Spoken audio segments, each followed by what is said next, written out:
Assalamualaikum dan salam serakku sayang, bersama saya Fidai Hanan Sahni. Laporan malam ini dimulakan dengan Premier Sarawak Datuk Patinggi Tan Sri Dr. Abang Abdul Rahman Zohari Tun Datuk Abang Openg mempengerusikan mesyuarat jawatan kuasa koordinasi pembangunan negeri di Bintulu pada Khamis. Mesyuarat yang diadakan di Hotel Park City Everly itu antara lain bertujuan membincangkan status pelaksanaan projek pembangunan di bahagian Bintulu. Antara projek yang telah dibentang termasuk berkaitan utiliti, telekomunikasi, infrastruktur dan jalan raya. Turut hadir ialah dua timbalan Premier Sarawak iaitu Datuk Ahmad Douglas Uga Embas dan Datuk Seri Profesor Dr. Sim Kui Hian. Menteri Pemodenan Pertanian dan Pembangunan Wilayah Sarawak Datuk Seri Dr. Stephen Rundi Utom, Menteri Pembangunan Wanita, Kanak-kanak dan Kesejahteraan Komuniti Sarawak Datuk Seri Fatimah Abdullah, Menteri Pengangkutan Sarawak Datuk Seri Lee Kim Shin, Menteri di Jabatan Premier Sarawak Datuk John Sikitayai, Menteri Utiliti dan Telekomunikasi Sarawak Datuk Julahi Narawi dan Setiausaha Kerajaan Sarawak Datuk Seri Muhammad Abu Bakar Marzuki. Seterusnya laporan di Lawas. Program Jelajah Asnaf bersama Aiman Group dilihat selari dengan konsep keluarga Malaysia yang bersama membantu golongan masyarakat memerlukan. Menurut Timbalan Premier Sarawak Datuk Amar Awang Tengah Ali Hassan, melalui program ini, Aiman Group dan Lembaga Amanah Khairat Islam Lawas, LAKIL, ia membantu kerajaan merealisasikan konsep berkenaan iaitu untuk mewujudkan masyarakat yang prihatin. Beliau berkata demikian semasa berucap merasmikan program Jelajah Asnaf bersama Aiman Group di Hotel Seri Malaysia Lawas baru-baru ini.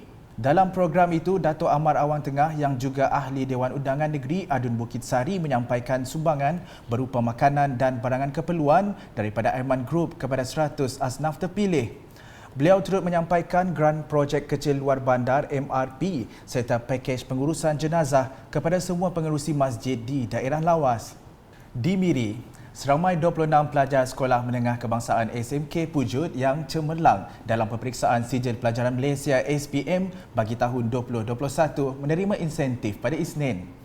Menteri Pengangkutan Sarawak merangkap Ahli Dewan Undangan Negeri Adun Senadin Datuk Seri Lee Kim Shin telah hadir menyempurnakan penyerahan sumbangan insentif berkenaan di Dewan SMK Pujut. Semasa berucap, Datuk Seri Lee berkata insentif tersebut adalah sebagai galakan kepada pelajar cemerlang ini supaya kekal cemerlang di peringkat seterusnya dan sebagai cabaran dan dapat memberikan motivasi tinggi kepada pelajar-pelajar lain yang akan menduduki SPM untuk belajar bersungguh-sungguh. Beliau menambah kerajaan Sarawak sentiasa menitik beratkan mutu tenaga kerja yang berkualiti dan berkemahiran untuk mencapai produktiviti yang tinggi dan bermutu. Untuk rekod daripada 26 orang pelajar itu, seorang pelajar mendapat 9A, 10 orang pelajar mendapat 6A dan 15 orang pelajar mendapat 5A.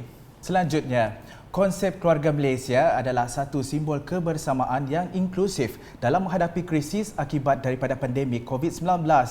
Timbalan Menteri Pemodenan Pertanian dan Pembangunan Wilayah Sarawak, Datuk Dr. Abdul Rahman Ismail berkata, sebagai sebuah negara yang memiliki kepelbagaian bangsa dan budaya, sudah tentu cabarannya adalah besar bagi merealisasikan aspirasi keluarga Malaysia.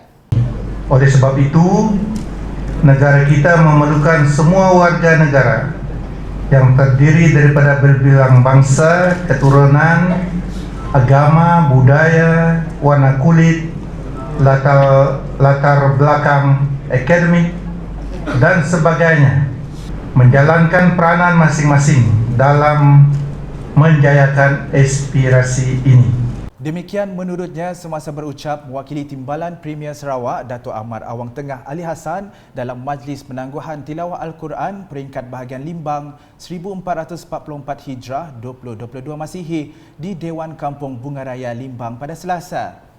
Ujar Ahli Dewan Undangan Negeri Adun Bukit Kota itu lagi, konsep keluarga Malaysia seharusnya disambut baik oleh seluruh masyarakat dalam membawa kemakmuran dan memperkukuhkan perpaduan di Malaysia.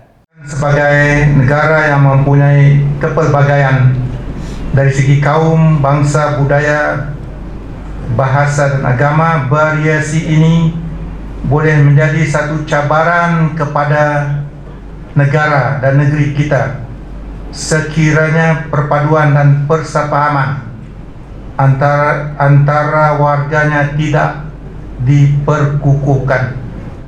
Justru penghayatan kepada konsep keluarga Malaysia ini sangat penting terutama bagi generasi muda kerana mereka menjadi harapan untuk menyambung legasi sebuah negara.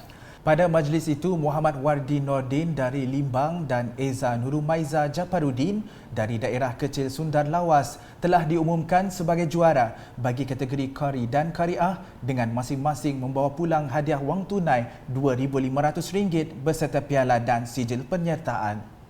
Dari Limbang kita ke perkembangan di Lawas. Ketua Masyarakat dan Ketua Kaum KMKK harus memainkan peranan dalam menangani isu-isu mahupun tuduhan yang tidak sahih dilontarkan pihak yang tidak bertanggungjawab atau pihak berkepentingan. Menurut Timbalan Menteri Pengangkutan Malaysia, Datuk Henry Sum Agong, KMKK mempunyai peranan dan tanggungjawab penting khususnya di peringkat akar umbi atau di kampung masing-masing. Katanya semasa berucap dalam mesyuarat KMKK Lun Bawang dan Tagal di Hotel Sri Malaysia di Lawas pada Isnin. Ini merupakan perjumpaan kali ketiga dan mesyuarat terakhir persatuan pada tahun ini. Mesyuarat turut menyentuh tentang perkara buku adat kaum Lun Bawang 2004 yang perlu ditambah baik isi kandungannya. Pada program yang sama, beliau juga memberi maklum kepada KMKK supaya memperjelaskan perkara-perkara berkaitan kemudahan asas seperti jalan raya, bekalan elektrik dan air bersih terawat untuk diperluaskan kepada masyarakat di kawasan luar bandar di daerah ini. Datuk Henry Sum Agong memberitahu sehingga kini juga masih terdapat beberapa projek besar yang menelan kos perbelanjaan bawah RM1 juta sedang dilaksanakan. Berikut pula, Ketua Masyarakat dan Ketua Kaum KMKK Tanah Besar Daro mengambil pendekatan dalam menyemai semangat cintakan negara dengan menganjurkan program Kembaran Merdeka 2022 sebagai memeriahkan sambutan Hari Kebangsaan 2022 daerah Daro. Seramai 150 orang telah terlibat dalam konvoi bermotosikal Kembaran Merdeka tersebut yang turut melibatkan 19 buah Jawatankuasa Kemajuan dan Keselamatan Kampung JKKK yang ada di Tanah Besar Daro. Konvoi bermotosikal ini melibatkan laluan merentasi setiap kampung-kampung di Tanah Besar Daro. Pelepasan peserta konvoi telah disempurnakan Ahli Parlimen Igan Ahmad Johni Zawawi bertempat di Taman Selera Daro pada Rabu. Dalam ucapan ringkasnya, Ahmad Johni menyeru semua rakyat berbilang kaum di Sarawak agar terus bersatu padu dan mengekalkan perpaduan sesama sendiri. Turut diadakan senam robik dan sesi pemotongan pulut kuning sebagai sambutan hari lahir bagi sesiapa yang lahir pada tarikh 31 Ogos. Terdahulu pada Selasa, Ahmad Johni tidak ketinggalan menyertai sambutan Malam Aspirasi Keluarga Malaysia sempena Hari Kemerdekaan di Dewan Masyarakat Kampung Tian Matu. Dalam ucapannya, beliau berkata sambutan program tersebut secara tidak langsung melahirkan rasa cintakan negara dan menanam semangat patriotik dalam kalangan penduduk. Sementara menanti detik jam 12 malam, pengunjung disediakan dengan persembahan artis-artis tempatan.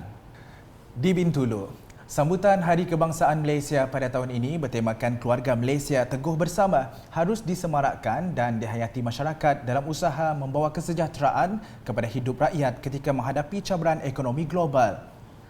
Ahli Dewan Undangan Negeri Adun Tanjung Batu, Johnny Pang Leong Ming berkata, masyarakat harus mengambil peluang itu untuk menghayati erti sebenar kemerdekaan dalam diri masing-masing.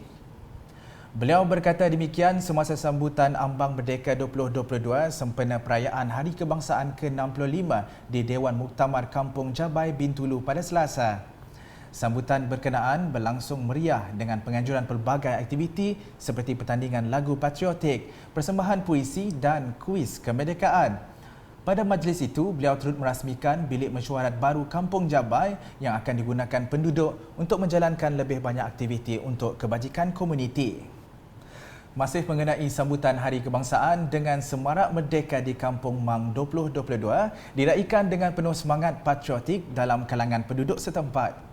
Program yang bermula seawal jam 8 pagi itu telah dihadiri Jawatankuasa Kemajuan dan Keselamatan Kampung JKKK, Ahli Persatuan Pemuda, Wadira, AIM, Kelas Bina Insan, Ranting Bapa dan Wanita Parti Pesaka Bumiputra Bersatu PBB dengan lengkap berpakaian sukan serta mengibarkan jalur gemilang di Padang Sepak Takraw Zon 1 pada Rabu. Pelbagai pengisian program menarik telah dirancang bagi memeriahkan sambutan, antaranya sesi perarakan bermotosikal oleh Persatuan Pemuda Kampung Mang dan perarakan basikal berhias oleh kumpulan kanak-kanak dengan nyanyian lagu patriotik sehingga ke Dewan Perpaduan Kampung Mang. Turut diadakan pertandingan futsal, bola jaring, karaoke, lagu patriotik, pakaian beragam, kategori kanak-kanak tabika, prasekolah dan murid sekolah rendah tahap 1 serta rumah berhias dengan jalur gemilang. Sekian edisi malam bersama saya Fidai Hanan Sahni. Berita lebih lanjut boleh didapati di semua platform media sosial UKAS termasuk portal ukas.sarawak.gov.my dan UKAS Channel di YouTube. #menyebar fakta. Salam UKAS.